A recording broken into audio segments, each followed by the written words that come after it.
Fala aí pessoal, estamos aqui para mais uma videoaula e o tema de hoje é Renascimento Cultural. O Renascimento é caracterizado como um movimento artístico, cultural e científico que rejeitou os valores medievais e se inspirou na antiguidade clássica greco-romana. Esse esqueminha aqui nos ajuda a entender perfeitamente o que foi o Renascimento. Primeiro nós temos a Antiguidade, Grécia e Roma. Nós temos o período medieval, o feudalismo, o teocentrismo e agora a Idade Moderna. É na Idade Moderna que o Renascimento tem a sua principal força. E como já foi dito no conceito anterior, o Renascimento cultural rejeita o medievalismo. Tudo que é medieval, tudo que é feudal, tudo que é teocêntrico, os renascentistas rejeitam. Os renascentistas afirmam que a Idade Média foi a Idade das Trevas, portanto, nada de bom se produziu durante esses 1000 anos. É bom lembrar que esse é um pensamento dos renascentistas. A história discorda, para a história, o período medieval é um período como outro qualquer.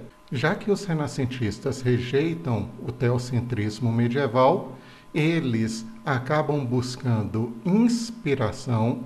Gente, por favor, não é cópia, é inspiração.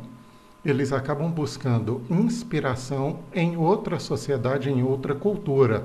No caso, eles vão se inspirar na antiguidade clássica greco-romana, principalmente na valorização do homem e principalmente na valorização do pensamento racional. O Renascimento foi um movimento que surgiu na Itália, lembrando que Itália, que é região geográfica, não se formou um Estado nacional ainda, e existem 4 fatores que nos ajudam a entender por que o Renascimento surgiu em território italiano. Em primeiro lugar, nós poderíamos considerar a influência da arte romana. Roma está na Itália, centro da arte romana, que é uma das fontes de inspiração para os renascentistas. Vejam só essas imagens.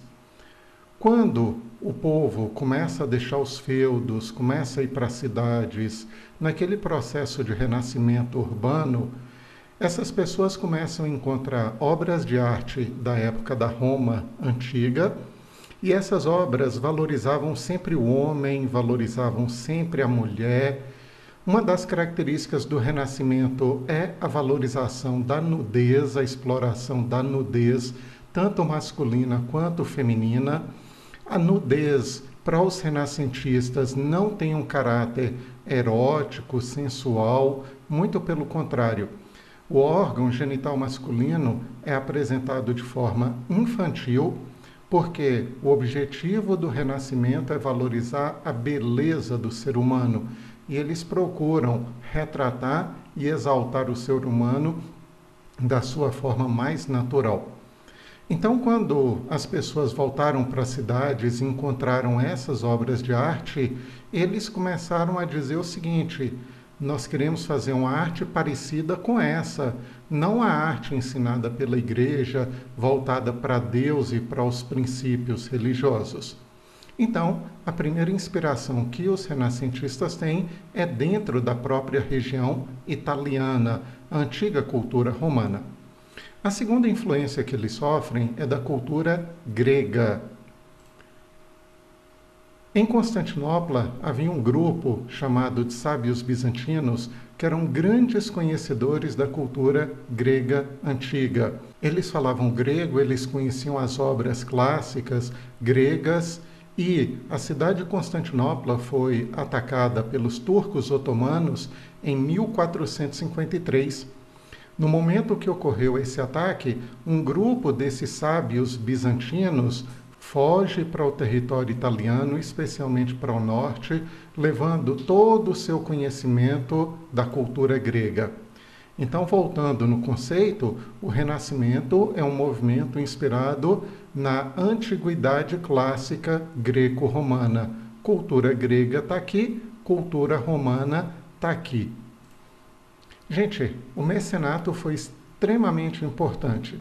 Mecenas é sinônimo de patrocinador, financiador. Havia um grupo de burgueses muito ricos dentro da Itália e esse grupo de burgueses patrocinava os artistas da Renascença. Eles encomendavam obras e mais obras que o artista tinha trabalho para um longo período e poderia dedicar-se inteiramente à sua arte, garantindo sustento para si e para sua família. Um outro ponto muito importante foi o aperfeiçoamento da prensa. Prensa era uma máquina e aí convencionou-se chamar de aperfeiçoamento da imprensa. Vejamos, naquela época era muito difícil conseguir um material gráfico. Tudo que era gráfico tinha que ser escrito, tinha que ser à mão e era muito caro, era muito demorado, era muito difícil conseguir um material. Quando Johann Gutenberg aperfeiçoa essa máquina aqui, na época chamada de prensa, nós tivemos uma evolução muito grande dos materiais gráficos. A partir de agora, você pega as letrinhas ou palavras já prontas, palavras já formadas, acaba formando um molde, coloca na máquina, passa a tinta e prensa esse molde sobre o papel. Então agora você tem uma cópia, prensou de novo mais uma cópia, mais uma e mais uma. Isso significa dizer que os materiais gráficos ficaram muito mais acessíveis, o que será extremamente importante no desenvolvimento do renascimento cultural, já que uma boa parte da produção renascentista se refere a obras literárias, como, por exemplo, Luís Vaz de Camões e os Lusíadas, dentre tantas outras obras produzidas naquele período. As características do Renascimento são várias e a gente vai trabalhar as principais aqui com vocês. A primeira característica a gente chama de antropocentrismo. Antropo é homem. Então, nós estamos dizendo que o homem é o centro da inspiração artística. O que tem de principal para o renascentista é o homem.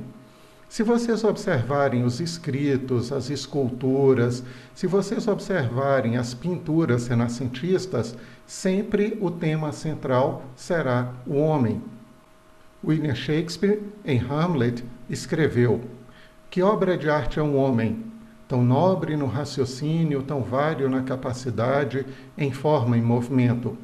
Na ação se parece com anjo, no entendimento se parece com Deus. A beleza do mundo, o exemplo dos animais." Esse é um texto que valoriza o homem, assim como todas as obras renascentistas colocam o homem como tema central da sua produção.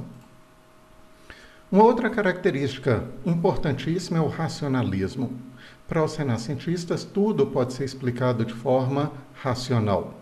Durante o período medieval, os homens explicavam, a Igreja Católica explicava os fenômenos que eram desconhecidos pela vontade divina.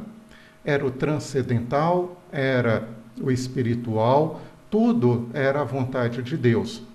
Para os renascentistas, existe uma explicação racional para cada fenômeno. Mesmo que naquela época eles não conseguissem chegar a essa explicação racional, eles sabem que existe essa explicação. Eles têm certeza que é possível explicar todos os fenômenos de forma racional. O classicismo é outra característica e é muito simples. Basicamente, nós estamos falando de inspiração na cultura clássica. O Renascimento se inspirou na cultura clássica greco-romana, então classicismo, valorização da cultura clássica grega e romana. Universalismo é uma característica de alguns renascentistas, aqueles mais completos. Alguns renascentistas eram gênios e eles simplesmente eram muito bons em muita coisa.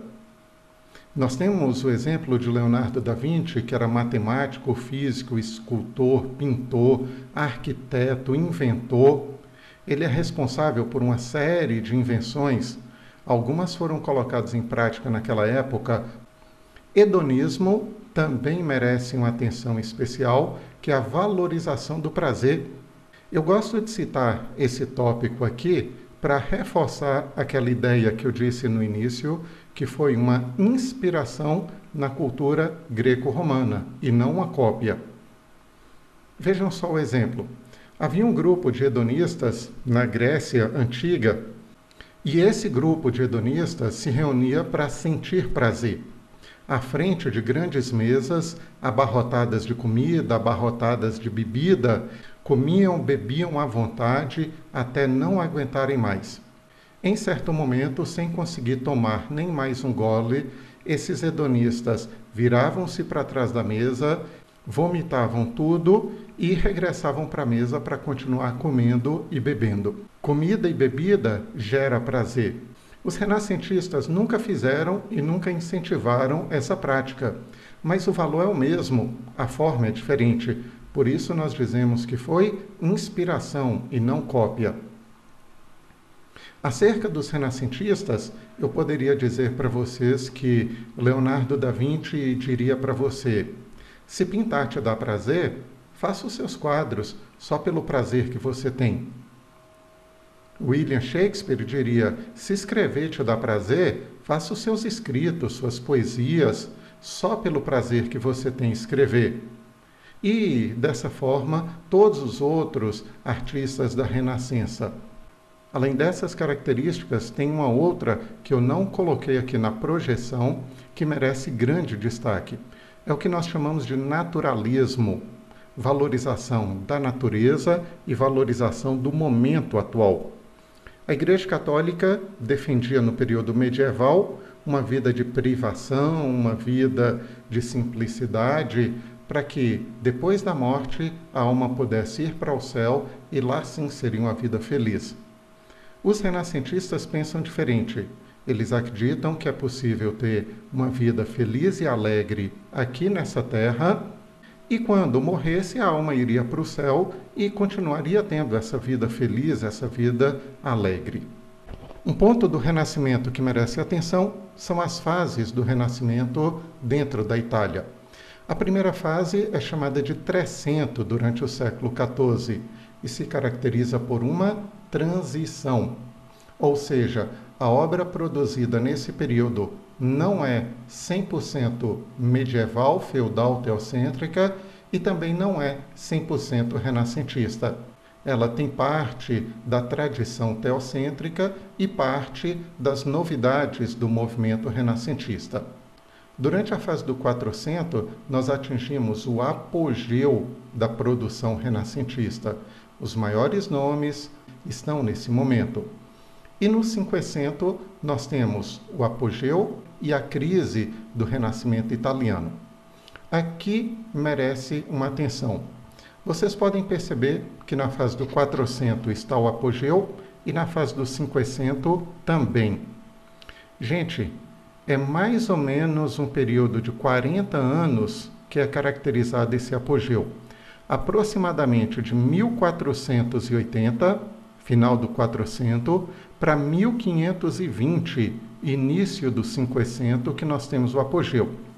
É nesse período, entre 1480 e 1520, que nós temos grandes nomes, nós temos as principais obras, como a Mona Lisa, como a Pietà e tantas outras obras e artistas famosos, como Leonardo da Vinci e Michelangelo.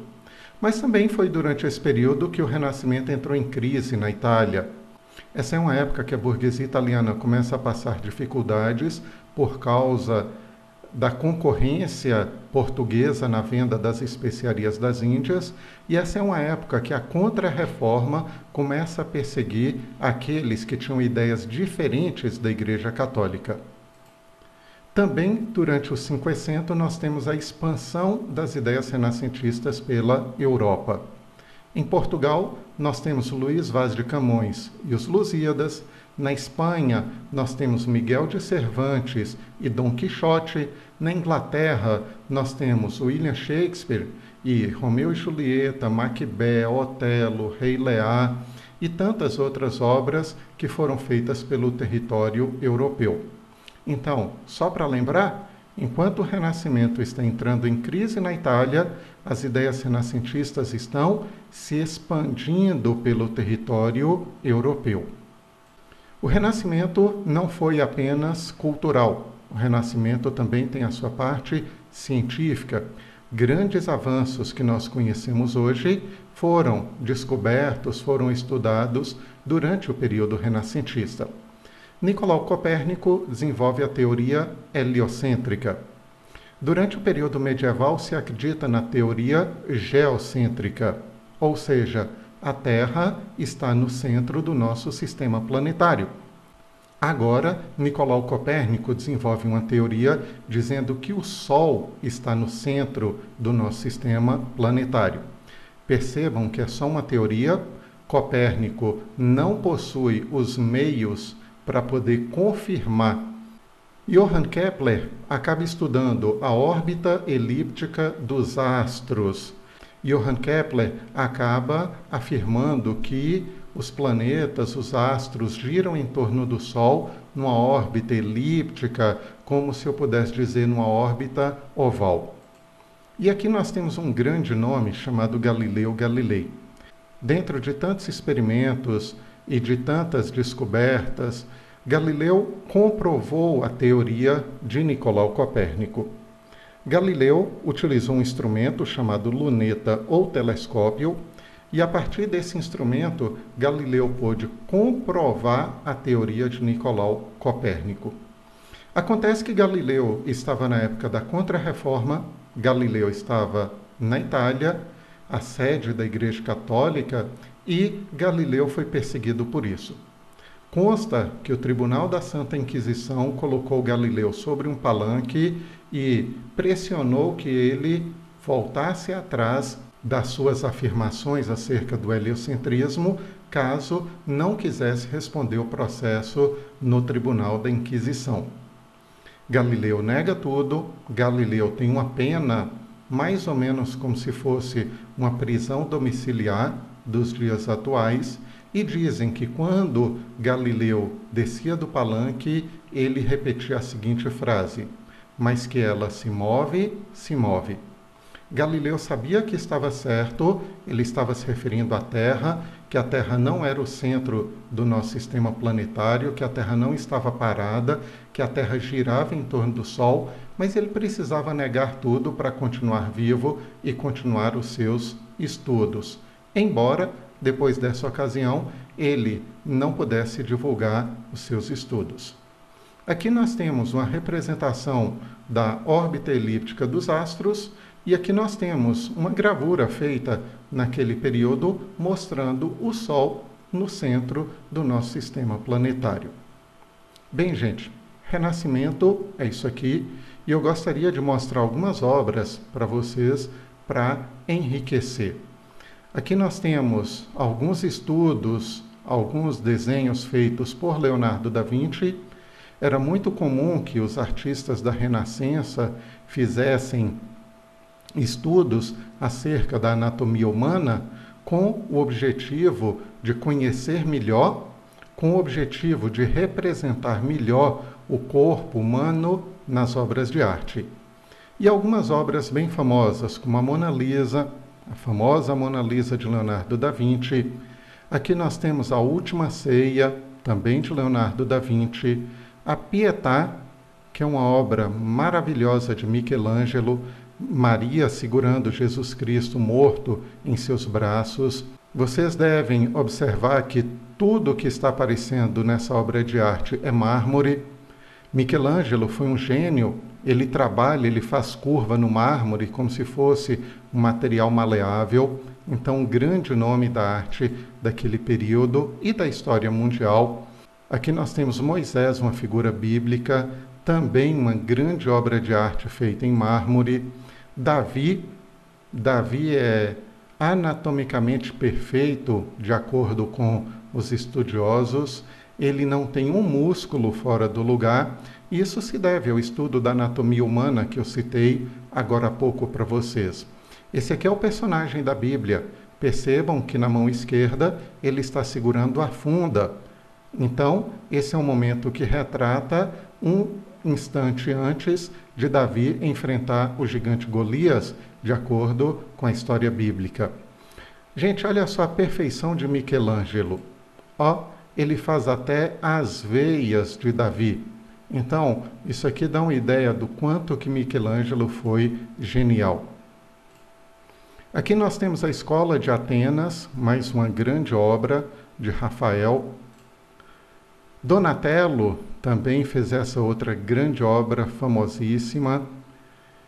Sandro Botticelli faz O Nascimento de Vênus, que também é uma obra belíssima, valorizando a natureza de fundo, valorizando o corpo humano, valorizando a nudez. E aqui nós temos também uma obra de Michelangelo. Deus e Adão e o momento da criação do homem, com os dois dedos quase se tocando. Gente, para encerrar, vejam só o que nós temos aqui. Essa é uma pintura medieval em que nós temos Jesus Cristo sendo crucificado.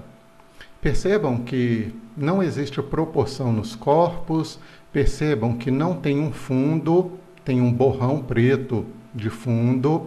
Percebam que Jesus está com a sua roupa. E a Bíblia diz que as roupas de Jesus foram arrancadas no momento da crucificação. Agora, vejam a outra obra na perspectiva renascentista. Jesus está anatomicamente perfeito, as figuras têm um semblante muito mais próximo do que a realidade e Jesus está sem as roupas, como diz a Bíblia. A pintura medieval queria apenas passar uma mensagem. Jesus Cristo foi crucificado. A pintura renascentista, além de passar essa mensagem, ainda tem uma preocupação gigantesca em retratar o homem da forma que ele é.